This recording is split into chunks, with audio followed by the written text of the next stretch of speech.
Buenos días para todos y bienvenidos a este video explicativo en temas del resumen, un resumen legislativo en materia de salud mental y el riesgo psicosocial en las empresas.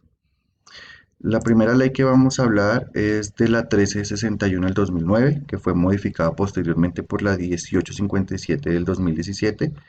Estas dos leyes hablan de la Ley de la Protección Integral a la Familia.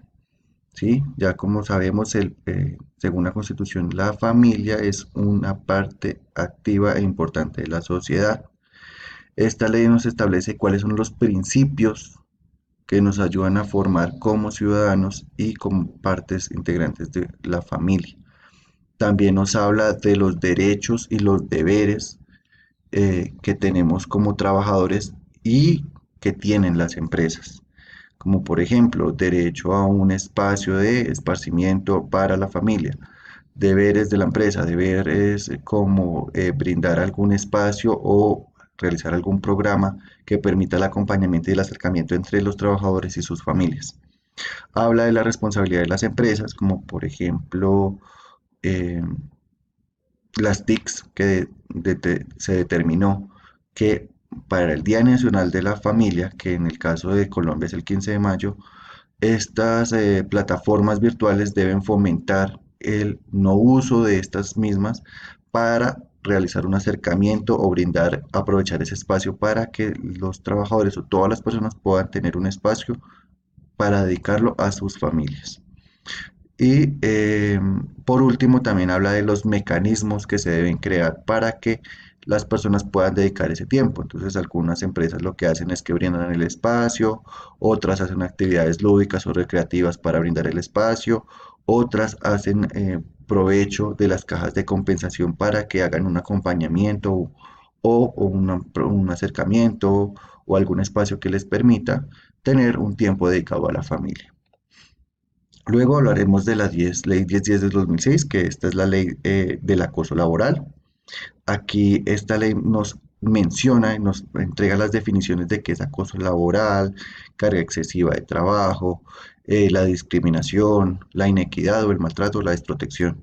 También nos habla de las conductas que constituyen y las que no constituyen el acoso laboral, como por ejemplo, una conducta que no constituye el acoso laboral es la exigencia de el cumplimiento del horario de trabajo para los casos en los que el contrato está supeditado a una subordinación laboral. ¿Qué conducta lo constituye? Por ejemplo, la asignación de funciones a menosprecio del trabajador, em, las cargas de trabajo excesivas o desmedidas, la discriminación o el maltrato en frente de sus compañeros de trabajo.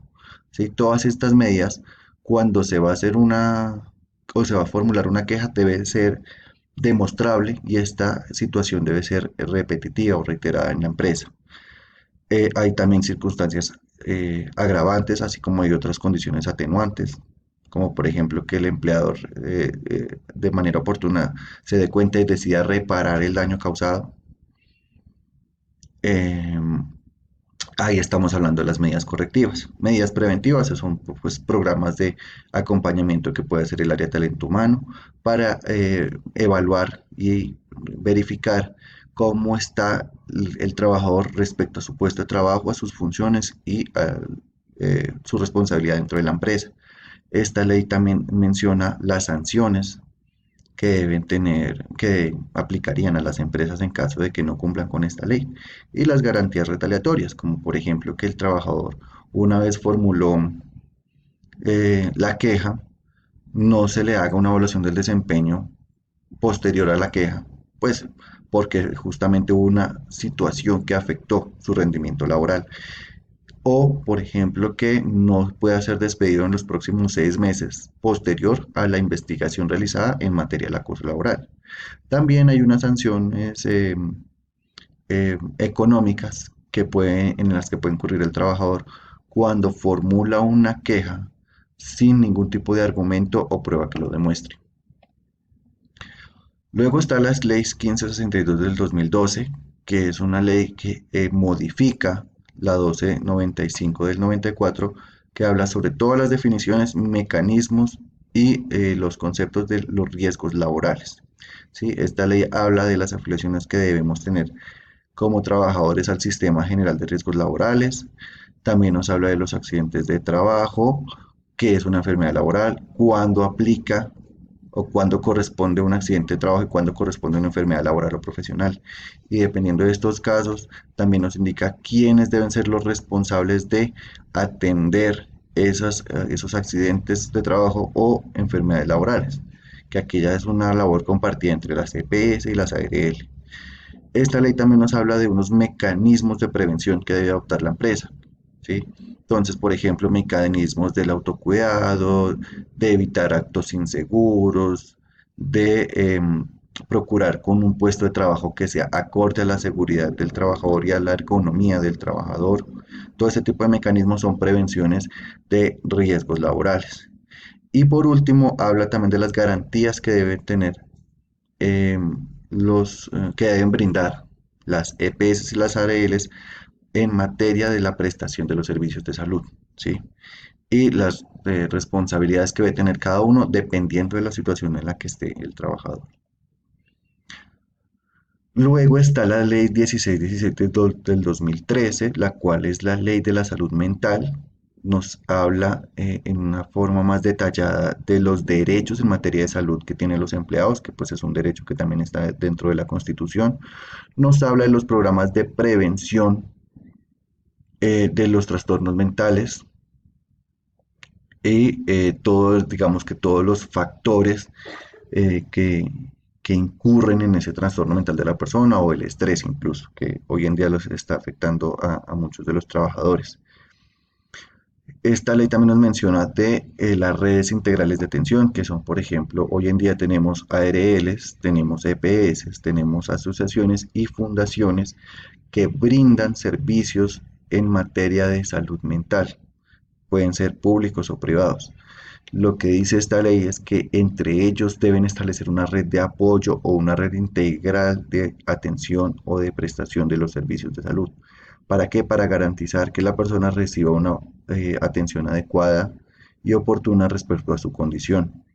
También nos habla de que se debe hacer una evaluación y un monitoreo a la persona que está diagnosticada con este tipo de enfermedades mentales para primero validar si esa persona puede o no puede ser parte de la sociedad y en caso de que lo pueda hacer, pues hacer un acompañamiento y para que pueda adaptarse al medio, y adaptarse a la sociedad y adaptarse al trabajo.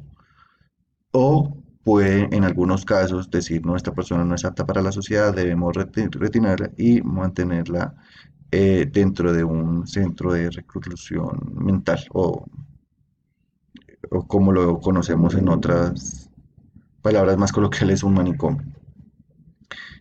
También habla de las inspecciones y vigilancia que debe hacer tanto las entidades regulatorias de salud, como por ejemplo el Instituto Nacional de Salud en materias de investigación, el Ministerio de la Protección Social, las ARLs incluso pueden hacer esa vigilancia para corroborar que las empresas estén haciendo el acompañamiento adecuado cuando ven que algún trabajador presenta esta situación o condición. También está la resolución 2646 del 2008, que es la ley del riesgo psicosocial.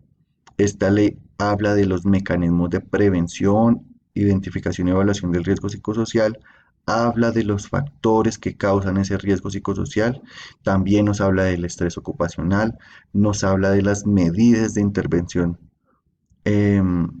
de riesgos, perdón, medidas de intervención para reducir el riesgo psicosocial, nos habla de las acciones preventivas y correctivas del acoso laboral.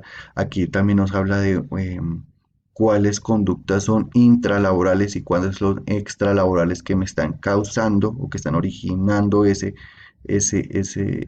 riesgo psicosocial o esa condición en la que yo como ciudadano y como trabajador me veo afectado, mi trabajo también se ve afectado.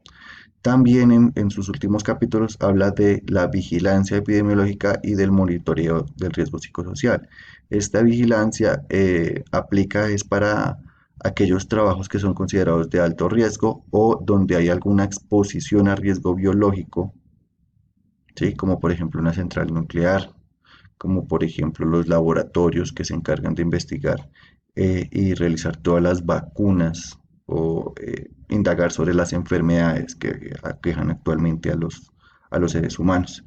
Y el monitoreo del riesgo psicosocial es todo lo que debe hacer la empresa, hablándolo ya en términos laborales, para evitar y contrarrestar ese riesgo psicosocial, solicitar un acompañamiento ante la ARL cuando se presenta alguna situación y o realizar programas que nos ayuden a estar en un buen ambiente de trabajo y que sea sano, donde no haya ningún tipo de discriminación, por ejemplo, y evitar que ese tipo de cosas se presenten al interior de las empresas. Y por último tenemos la batería de instrumentos para el riesgo psicosocial. Esta está fundamentada en la resolución 2404 del 2019, una resolución reciente, en la que a través de la página web eh, fondoderiesgoslaborales.gov.co podemos encontrar toda la información de los protocolos de prevención e intervención para los factores de riesgo psicosocial.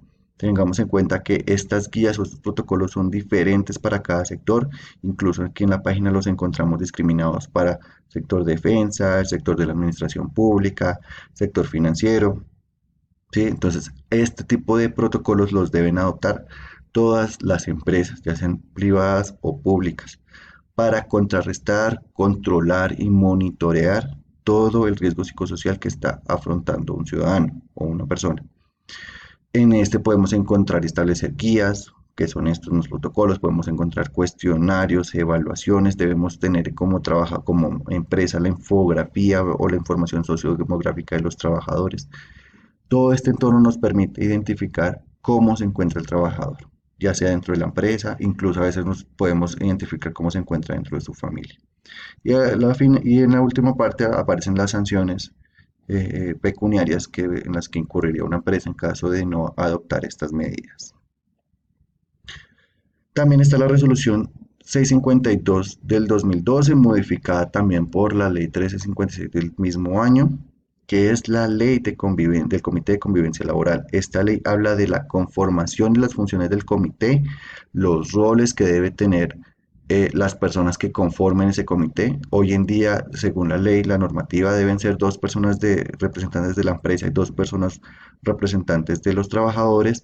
Pueden ser más si la empresa lo requiere o si la situación de la empresa, hablándolo en términos demográficos, lo requiere, como por ejemplo que en varias zonas del país se requiere algún profesional que esté a cargo de este comité. Habla de las responsabilidades y las medidas preventivas y correctivas que deben um, hacer este comité cuando tengan alguna resolución de conflictos, por ejemplo, que haya lugar en la empresa, o para hacer un seguimiento y entregar los resultados de cómo está la empresa en materia de ambiente laboral. Esta misma ley también nos habla de las sesiones que deben tener, que deben ser periódicas, deben ser trimestrales cuando son ordinarias y o extraordinarias cuando la empresa o algún trabajador así lo requiere. Bueno, compañeros, eso es todo. Espero que haya sido de utilidad. Muchísimas gracias.